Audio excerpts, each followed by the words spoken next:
So, who am I marrying?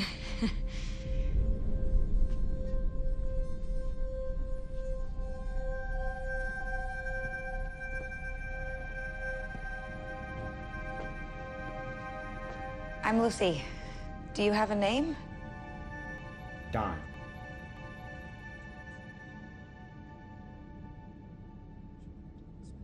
Lucky. Hey everyone, today we're going to be talking about Fallout 2024, and later I'll be getting into spoilers, but for now, for the first couple minutes, I just want to talk about how I felt watching the show overall, just my feelings on it, and my general recommendation, which right off the bat, my recommendation is if you haven't seen it and you want to watch it, absolutely watch it. It's wonderful and beautiful, and I think people who enjoy the Fallout video games will enjoy seeing it in a live action setting, and those who've never played Fallout will enjoy the show for just what it is, which is a fun little adventure, action-packed, a little bit of drama, and overall just a fun experience. If you are a Fallout fan and you're worried about the story of the show, since the Fallout games tend to follow a custom character with branching paths and branching decisions, maybe not so much Fallout 4, am I right? But if you're worried about that kind of thing, you don't really have to be worried. I think maybe there's a few hiccups here and there, and I'm sure there are some people who will pick it apart, but no, I think the story follows the story beats of a Fallout video game in a way that, yeah, if this was released as a video game and you could play as Lucy or whoever the characters are, you would have a lot of fun. It follows multiple characters. Now, I think this show does a good job managing the three different characters. I think it's 3 or 4 different characters. It's done well. And there are some jump cuts to the past, which I know in my last review for Andor, I said, really killed the pacing and really messed things up. The difference between that and this show is, in this show, the way that it's done, when you do get flashbacks or you're cutting to someone else's story, they get you to be invested in that story. You don't feel like they're wasting time or they're drawing things out. The plot's never being carried forward. The plot's always moving forward. And I really enjoyed that. I felt the show was very respectful to people's time. And I know, again, people have gripes about certain things in that regard too, and I'll go into that in the spoiler section. The show has a great cast just across the board. I think they all do a really great job. Walton Goggins, who's one of my favorite actors, he also is one of the main characters in the show, and he does an amazing job, like always. If you haven't heard of him before, you haven't seen his work, I highly recommend checking out some of his other works, such as Justified and Righteous Gemstones are the main 2 that come to mind now. The woman that plays Lucy does a really amazing job at portraying a vault dweller. Now, I'll go more into this when we get into spoiler territory, because there are things I don't want to touch on, but I don't want to ruin the experience for people who are avoiding spoilers right now. Honestly, I found myself watching episode after episode after episode after episode, and I even got up, left, got like Ben & Jerry's ice cream, a little bit of wine to, wash it down.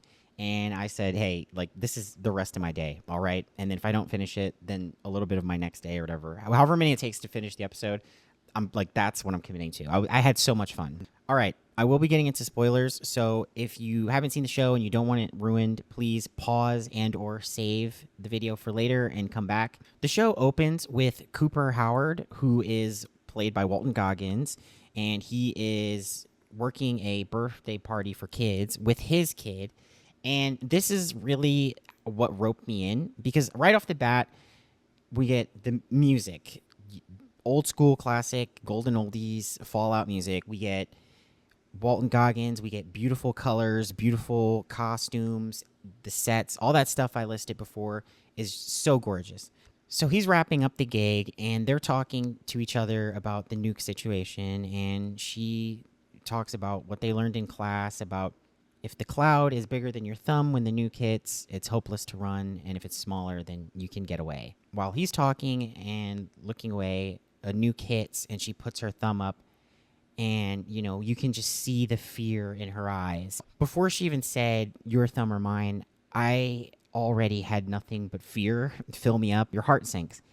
And the little girl is so, so adorable and such a wonderful little actor. Shout out to her. I mean, it tore me up. It really tore me up. Then he looks at the nuke and he says, hey, there's just smoke. It's probably just fire. There's no plume. And then a big plume, comes out. They did a really good job at recreating that, where like the nuke hits and then it takes time to woof, come up and really just wreak havoc. And that really captivated me. I genuinely felt that.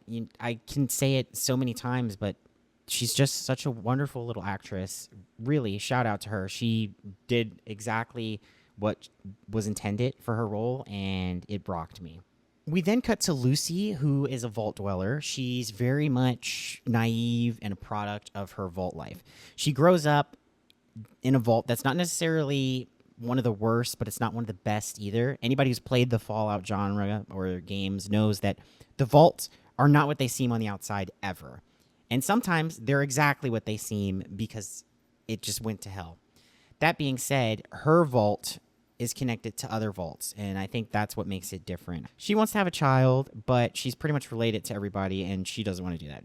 She says, we have rules for a reason, which was kind of funny. The neighboring vault dwellers come over, and they bring a breeder, and basically they're not really the neighboring vault. The neighboring vault was killed, and these are raiders, so things go sideways really, really fast. And her dad is kidnapped, and before you know it, yeah, she's out into the wasteland. And those are, just Fallout story beats. When they first introduced us to Lucy, she's reading off kind of her skill sheet, and it's kind of like the special book from Fallout. It's very fun and, very cute and very well done, very tasteful. So I was a little worried that when Lucy was introduced that she was just going to be perfect at everything. She was never going to fail. Everything was going to work out for her. But that's really not the case. I think they portray her in a really great way. I think the show does a really good job at that. The actress who plays Lucy, Ella Purnell, does a great job portraying someone who's very naive and wide-eyed and optimistic. She's not without flaws, though. She thinks she can just walk out into the wasteland and, reinvent civilization, and everything's just going to be nice and chipper, and everyone's going to be good, But then she gets out there, and people ignore the shit out of her when she talks to them, and they don't take her seriously.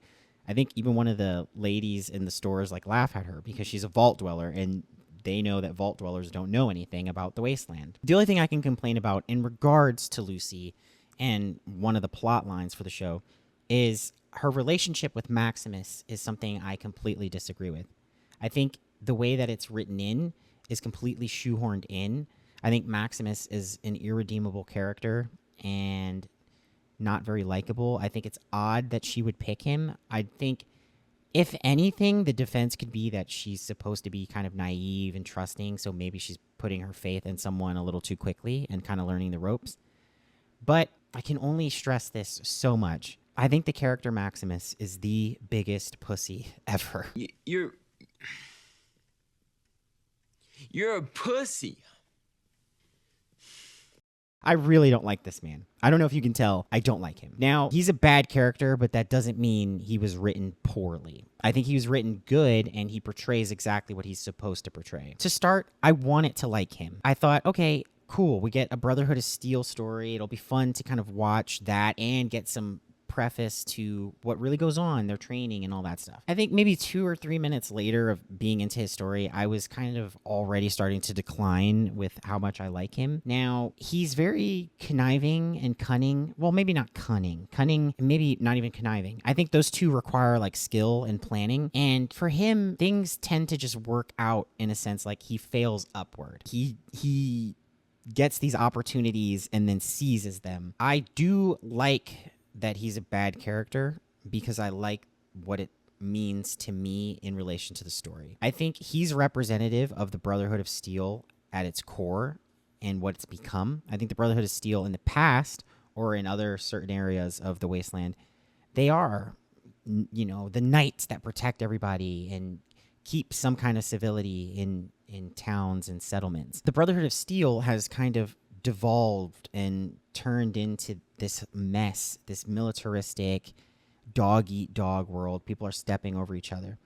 You watch as his segment goes on, he becomes the people who are bullying him, and then he bullies them, and then he's still getting bullied from top, and then he goes up top and bullies down. It's very telling of the Brotherhood of Steel because we're getting insight to how they act, how they move among each other. And you're seeing they're not very honorable. They're very power hungry. Even the elder says it, and which is crazy, but that's what happens.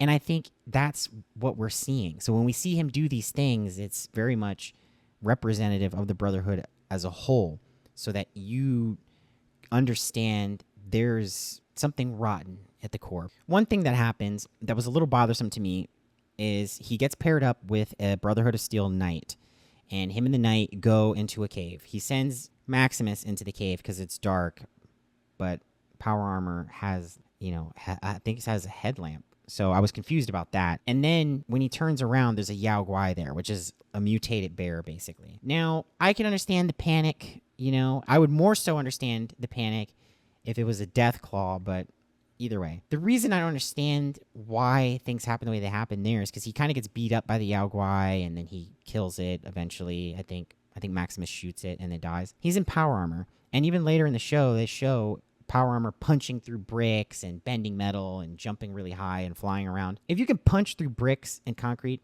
you could punch through a mutated bear. If you can't punch through that bear, then that must be some really tough skin and some really tough meat on that mutated bear. I get that it's mutated, but still. After the fight, the Brotherhood Knight is sitting down. He's really messed up. He's kind of dying. He needs a stim pack. But he starts talking shit to Maximus and talking down to Maximus. And you can see Maximus sitting there thinking, why am I taking this? If I just let him die, I can take his power armor and move up. And that's what he does. He is very opportunistic. He will take advantage of those situations and elevate himself. Now, he's also not the smartest. And also maybe the writers, either they thought about it or they never considered it at all. But when he calls in to the Brotherhood, he could have just told them that the knight died. He took the power armor and is finishing the mission, and he probably would have been fine. You know what I mean? What was the worst they're going to do? Tell him to come back? He could just keep the armor and then just never go back to the Brotherhood of Steel. You know what I mean? He was already kind of sick of the Brotherhood of Steel, it seemed like. But either way, I digress. Moving on. So in my perspective, Maximus doesn't really have an arc.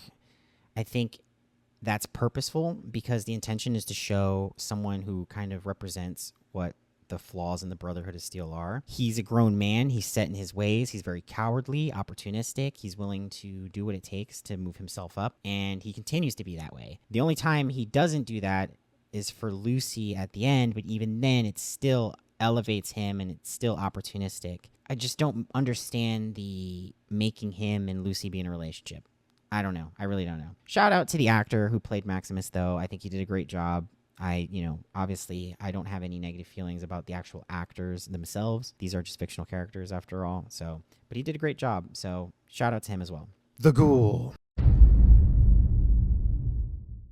My favorite part, which I'm sure is everybody's favorite part, is the Ghoul, played by the man himself, Walton Goggins. Now, his arc, he's already done his arc. And we see that through flashbacks, which are very interesting and were pretty fun, all things considered. Being able to see that pre-nuke American way of life, that dystopia of America where it's still kind of the 60s permanently thing and things are very beautiful and very colorful. It's an amazing journey to go on, and I really appreciated that. We see that in the past, the Ghoul, his real name is Cooper Howard, and he is a loving father, a famous actor, and a good husband, and he has a very wholesome family. His wife works for Vault-Tec, pretty high up in Vault-Tec from what I understand. That storyline goes pretty crazy. I thought his wife was very beautiful and very charming, which when the twist of, her pitching this idea of setting off the nukes themselves to reset civilization is just insanity. And you can tell he was really heartbroken listening in the way that he was listening in. It was just crazy. One of the things we find out in the flashback is that Cooper is an ex-veteran. He goes to meet with a friend, and Lee Moldaver is there. She's the head of that organization, and she says something along the lines of anything that's not... They'll call anything that's not what they want communist or something like that. It's a pretty cool scene of him meeting up with her. It's a really cool twist, being able to see like, oh wait, she was there in the past. That's crazy. So now we get some connection between the Ghoul and Lucy because the woman who kidnapped her dad just so happens to be Lee Moldaver, who was in the past with the Ghoul. So you're wondering like, how is she still alive? Now, that isn't specifically addressed, and I'm sure that was problematic for people. If anything, I think they'll address it in season 2. So Lee Moldaver is painted as kind of our villain, right? She kidnaps Lucy's dad. We want to know what's happening. I have heard the argument that the things she does are questionable and didn't make sense and yada, yada, yada. Now, my perspective, and one of the things that I really enjoyed about the show, I think Lee Moldaver, she is a good representation, as well as all the characters, of the fact that the wasteland is going to change you. And I think a lot of people missed that part. A lot of the things that I heard online about the show from people that, people didn't like it. They didn't understand, Lee Moldaver, they thought was painted as kind of a hero, someone who was trying to do the right thing in the end. And she was trying to do the right thing. She made terrible decisions.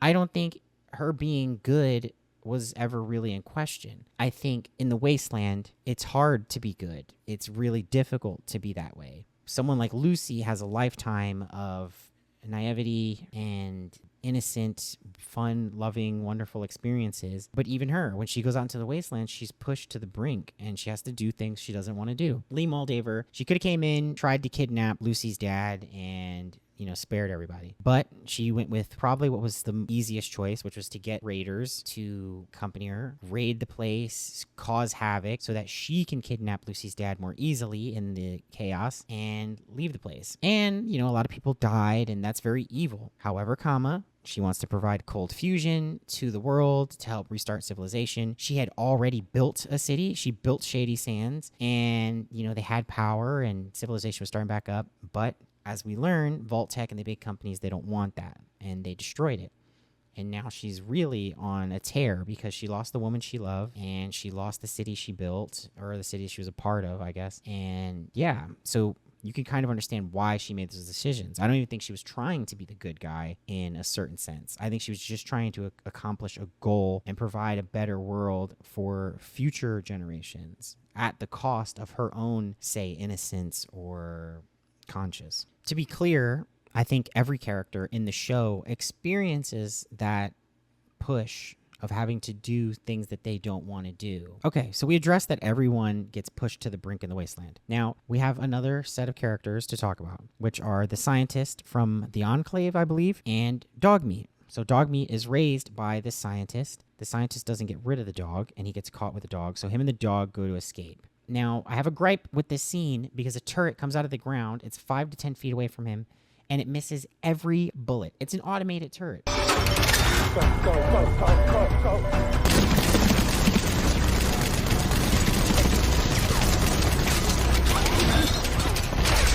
Holy Jesus. What is that? What the fuck is that? And it missed every shot. How? Why? Why?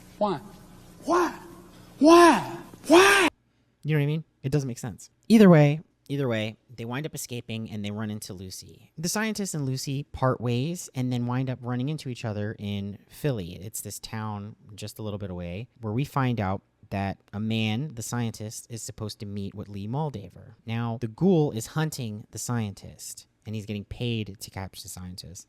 So he shoots the scientist's foot off. They throw a prosthetic foot on him to have him hobble or whatever. It's terrible. It grinds up his leg. It's disgusting. Now, in the scuffle, and while him and her are escaping, Dogmeat's kind of left behind and hurt. And I'm like, no, you go out there and you get that dog. You got a responsibility. If your dog is lost, you don't look for an hour and then call it quits. You get your ass out there and you find that fucking dog. Side note, Maximus also shows up at this fight, which is what causes the distraction that allows Lucy and the scientist to escape. Now, my other gripe, since we're talking about combat, Lucy leaves the vault, but she only takes a tranquilizer gun with her. She just witnessed tons of her friends and family being torn to shreds by raiders, and she's only going to take a tranquilizer. A little ridiculous, if you ask me. You know what I mean? I get that she doesn't want to kill people, but I think if she had that experience, she'd still develop a sense of self-defense, an idea of the defense that she needs to have going into the wasteland. But yeah, tranquilizer gun it is. My final thoughts are this. The show is insanely gorgeous in just about every aspect. The show is very much an adventure and a thrill. I'm excited for season 2. I think it absolutely deserves it. There are no real girl boss moments or, the message. The message. being shoved down your throat. It's very much just Fallout. I think the actors all do a very wonderful job. I think Lee Moldaver, Walton Goggins, the woman who played his wife, the little girl, Lucy, all these people do a really good job at portraying who they're supposed to portray and conveying the emotions that they need to convey. There are some things, like we talked about before, that you could poke holes in, or maybe you might feel are kind of contrived, but the show overall is good. I was pleased with having spent time to watch it, where something like Ahsoka, I feel, not only robbed me of time but filled my head with the potential of something that could have been way better. Fallout delivers what I didn't even realize I wanted or expected from a Fallout TV show. Honestly, I think if someone told me a live action Fallout show was being made, I would have been like, please, no. But here we are, and I am very happy. Those are my thoughts on Fallout and my experience with the TV show. I highly recommend it. I hope you enjoy it as much as I did. I'm excited for season 2, and I think a lot of other people will be really excited for it as well. This did make me install Fallout 4 and a bunch of mods, and I've been having a ton of fun doing that. But yeah, good show, great cast. I am live streaming on Monday, Wednesdays, and Fridays. I don't really have a set time. I like to try and start either 9 in the morning or around in the afternoon, maybe 3 or 4 p.m. time. I know that's not super specific, but please, if you hit the bell, you will be notified when I go live. Pop in the chat. It's just like with the reviews. I love talking to people. Come on by. I hope you enjoyed this review, and if you didn't and you made it this far, thank you so much for giving it a chance. I hope if you don't like this video, maybe one of my other videos appeals to you. Also, leave me some feedback down below. I don't mind feedback. I like hearing back from people on what I can do to improve. If you did like the video, please like, subscribe, all that good stuff YouTubers say, all that jazz. And thank you for coming to another one of these reviews. I hope you guys really enjoyed it. I really, really do. I'm looking forward to whatever the next review is going to be about. Maybe I'll treat myself and pick another good TV show. Who knows? But that's where we're on. So good day, good evening, and good night. Thank you all so much for joining me, and I'll see you in the next review or in one of my live streams. Who wants to suck an old man's dick?